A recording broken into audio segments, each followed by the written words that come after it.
Hey, and thank you. If you're getting this email or you're seeing it somewhere, you're probably thinking about buying a house. Congratulations.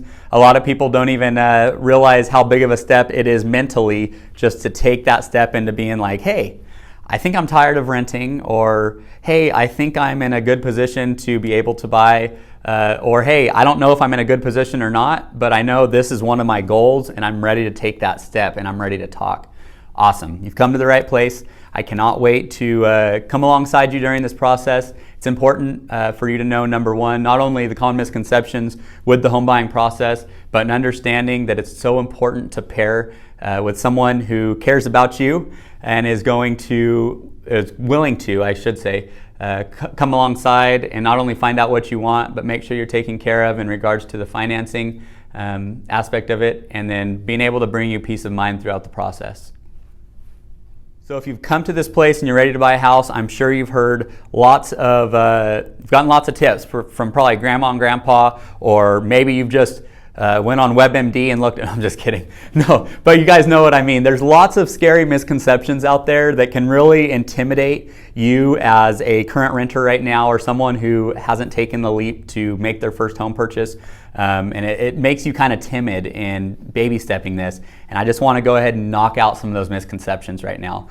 So the first one, and all these things I experienced too, guys, and just not that long ago. So I want you to know you're not dealing with someone who hasn't felt these same things before. You're in good hands and you're in good company. Okay, number one, down payment. You don't need a 20% down payment in order to buy a house. 20%, if you're here in the Central Valley of 200,000, that's 40 grand. If you're here at Central Coast and it's 500,000, that's 100 grand. If you expect the federal government, or really anyone for that matter, to expect you to have 40 to 100 grand to go buy a house, you're wrong. Because they don't. They know better. They know we spend a lot of money on Starbucks and that we have no savings accounts.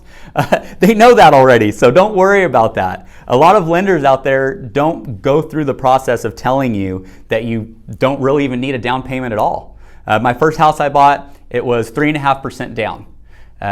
There are 5% down, and it goes all the way up. But more than that, there's also no down payment options for first-time home buyers, and very good no down payment options at that.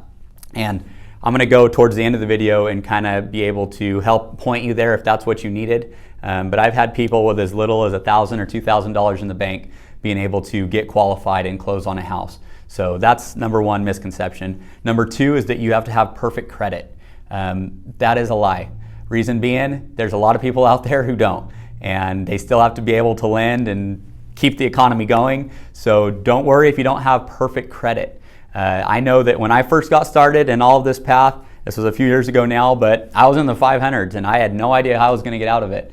But I did do what I needed to do to slowly start raising my score, and a lender's going to be able to come alongside and help you with that. So even if you can't get qualified today, you're going to be on a 3-month path or a 6-month path to be able to do what you need to get it raised. I've also had people who've been right there on the cusp in the 500s and within 2 months be able to get their credit score up to where they need to. I've had people get qualified between a 580 and a 630 as a first-time home buyer.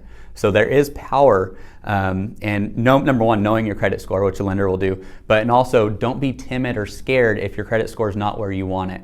We can create a path for you and figure that out, and it doesn't have to be perfect when we go into this home buying thing. So that's misconception number two.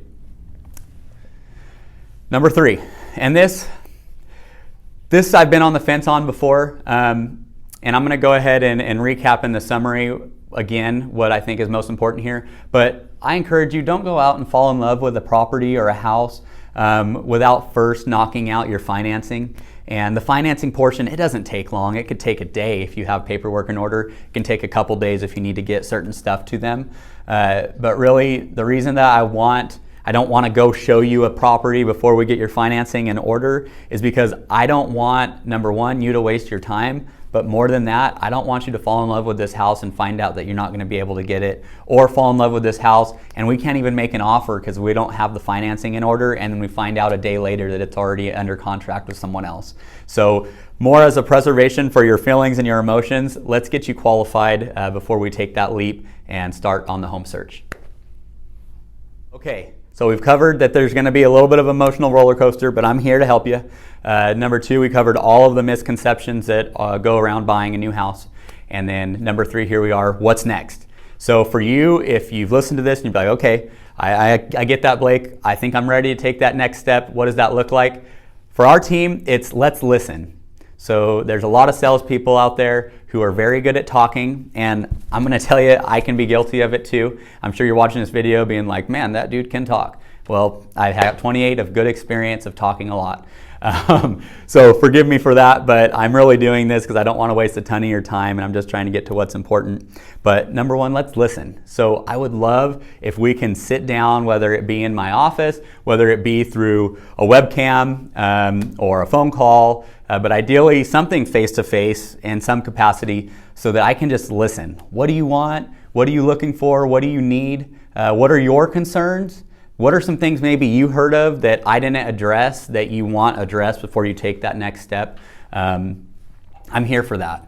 Honestly, I would love to listen to you before I even speak in our next meeting because I want to hear where you're at more so than me just telling you where to be, because that's not going to work for any of us. So let's meet. No. Let's listen. Let's get together, talk about your goals, your plans, and then when it's all said and done, let's celebrate. Talk to you soon.